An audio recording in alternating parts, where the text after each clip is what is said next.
की हाल चाल है जनाब। तुसीं देखते पे हो अपना देश पंजाब टीवी ते मैं तुहाडा मेज़बान मुहम्मद रदीम खरल। सब तो पहले अपने चैनल को करना है सबसक्राइब ते बेल आइकन ते क्लिक करना है कि अच्छी ते बेहतरीन वीडियो का नोटिफिकेशन हमेशा ही तरह तुहानूं मिलता रहे। तुसीं देखते रहो।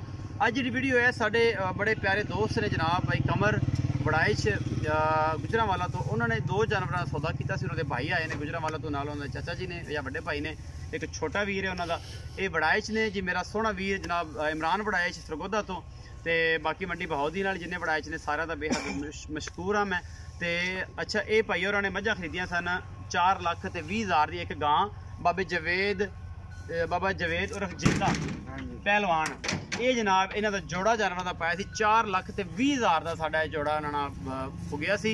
असी जनाब इन्होंने बाबा जी पैसे पूरे कर ले जी। हाँ जी कर ले कोई टेंशन है? कोई टेंशन ओके जी रिपोर्ट है ओके जी सारे अलहमदुलिल्लाह।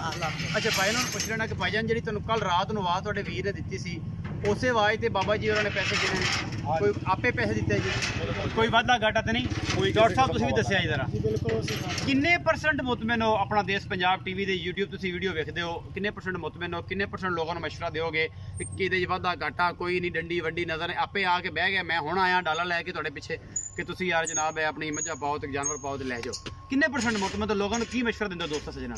ਅਸੀਂ ਤੁਹਾਡੇ 100% ਮੁਤਮਿਨ ਆ कोई टेंशन तो नहीं लगी? ਦੱਸਿਆ ਉਹਦੇ ਮੁਤਾਬਕ ਬਿਲਕੁਲ ਜੀ जानवर चोए पास किते ਪਾਸ ਕੀਤੇ ਬਿਲਕੁਲ। सजना बेलियां ਨੂੰ ਕੀ ਮਸ਼ਵਰਾ ਦੇਵੇ ਜਿਹੜੇ ਦੋਸਤ ਦੇਖਦੇ ਪਏ ਤੁਹਾਨੂੰ? ਸਜਣਾ ਮੇਰੀ ਮਸ਼ਵਰਾ ਇਹ ਦਿੰਦੇ ਆ ਕਿ ਖਰਲ ਸਾਹਿਬ ਜਿਹੜੀ ਗੱਲ ਦੱਸਣਗੇ ਉਹ ਗੱਲ ਠੀਕ ਹੋਵੇਗੀ ਬਿਲਕੁਲ 16 ਨੇ ਠੀਕ ਹੋਵੇ इंशाल्लाह अल्लाह दे फजल ते सुल्तान नाम है ਤੁਹਾਡਾ?